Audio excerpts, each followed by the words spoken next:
meet. Okay, so we'll move on to the cost of living stuff. So I'm going to ask Amy Pitt to come up, and Amy's going to talk about what's happening in the county across cost of living initiatives. Thanks, Christine. So I'm Amy Pitt. I'm the Service Director for Communities at Herefordshire Council. And yeah, just to give a bit of an overview. So as we all know, we're in a bit of a cost of living crisis, and unfortunately, it looks like for the foreseeable future. So with the rising cost of food, energy and other essentials, with combining vulnerabilities and inequalities across the county, we're really seeing that's putting a lot of households at risk and in terms of greater hardship. And I'm sure you're all seeing that with the people you're kind of supporting.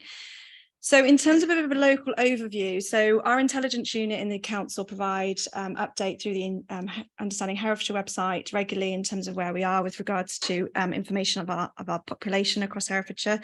So back between March 20 and May 20, we saw a number of people claiming universal credit double, and that's remained high at that level since then.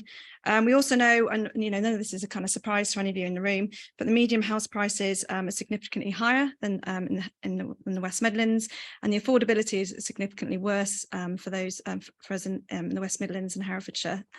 We're also seeing increasing rates of children living in poverty, which is classed as those low income households as well.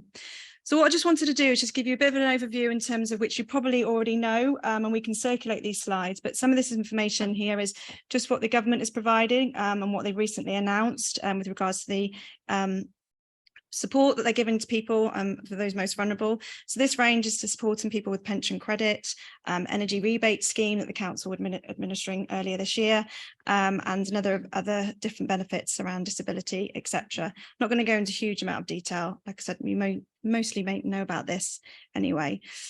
But more locally, the Household Support Fund, we were given from the government £1.3 million between March and September this year, and we had to very quickly mobilise that funding and get that funding out to the most vulnerable.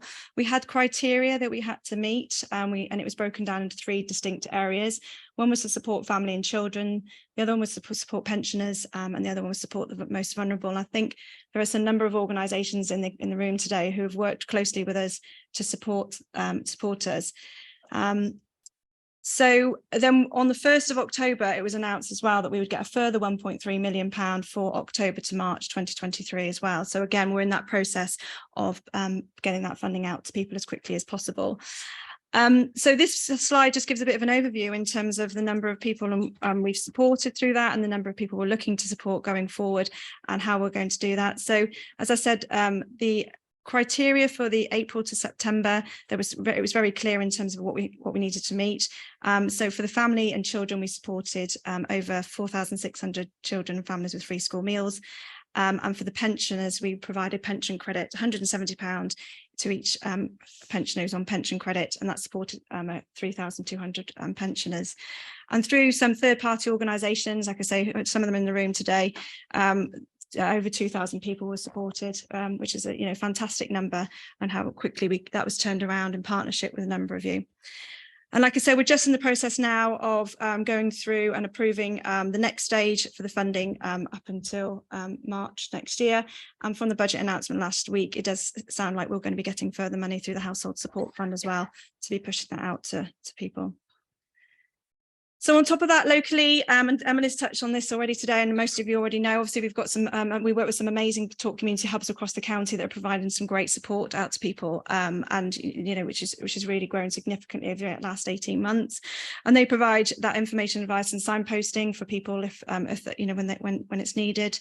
What that slide shows there is that we've got 68, and it's broken down in terms of the different areas. Obviously all this information is on our talk community website, and I know some of the hubs are in the room with us here today. So to think about how we wanted to grow and work again with the hubs and some of our own services in the council, such as the library and museum, we've been developing warm spaces. So we've got over 20 now warm spaces across the county, and these are spaces for people to come and feel safe. They can pop in for a cup of tea, and they can have some time in those areas where maybe it's not affordable to kind of be at home. So and also through that, we're looking at how we support people again with wellbeing advice and information as well. And you know, we've had quite a lot of tension around this nationally, because I think we're sort of one of the forward-thinking areas on this, although a number of areas are doing this. So that just gives you some information there around how we're sort of publicising it. So like I say, we've got some of our libraries, all of our libraries are warm spaces, and that's the branding that we're using. If anybody would like to become a warm space and want to work with us, then there is an application process online through our Talk Community website. Another area that we're doing as well, and which has been in place actually probably about a year now, that we launched the Money on Your Mind, which provides a lot of information, advice and signposting on debt and financial advice. So on there talks about things like the Housing Support Fund that I've talked about today, all the government advice and information, what benefits of people are available, but also to help people think about how they can manage maybe budgets, food, etc. And that is constantly being updated and reviewed in terms of the information that we're sourcing. And in addition to that, through COVID, we had some funding from the government to support people, again, with debt and financial management support and some crisis support. So we worked with 7 organisations across the county to provide low-level debt and financial management support. And you'll see there the numbers of the organisations that are doing this and supporting this. And I'm pleased to say that they've trained a fantastic number of volunteers, I think over 50 volunteers, and supported over 550 individuals on that. So, and that's sort of in over a 2-year period. And we are looking to continue that as we go forward as well. The team as well are working really, and they've developed a Winter's Precious leaflet. So again, trying to get that information advice out to everybody of where people can go to some information to get this support. That's now available. I think it's on the Talk Community website, and like I say, gives that overview and information. And then as well, another scheme that we've been running for about 2 years now is the holiday support. Forgot the name of it. Yes, here for holiday. Sorry, it's right in front of me. And this is funding that we got from the government to provide activities and food for children who are eligible for free school meals during the school holiday. So that will be running again during Christmas, and we've got it again for March, and during Christmas, during summer. I'm pleased to say again that we had our highest numbers of providers working with us during the summer, and the highest number of children come forward to access that. And again, that's all available on the Talk Community website. So like I say, hopefully that gives you a bit of an overview in terms of what we are doing currently. Oh, is it? It's not mine.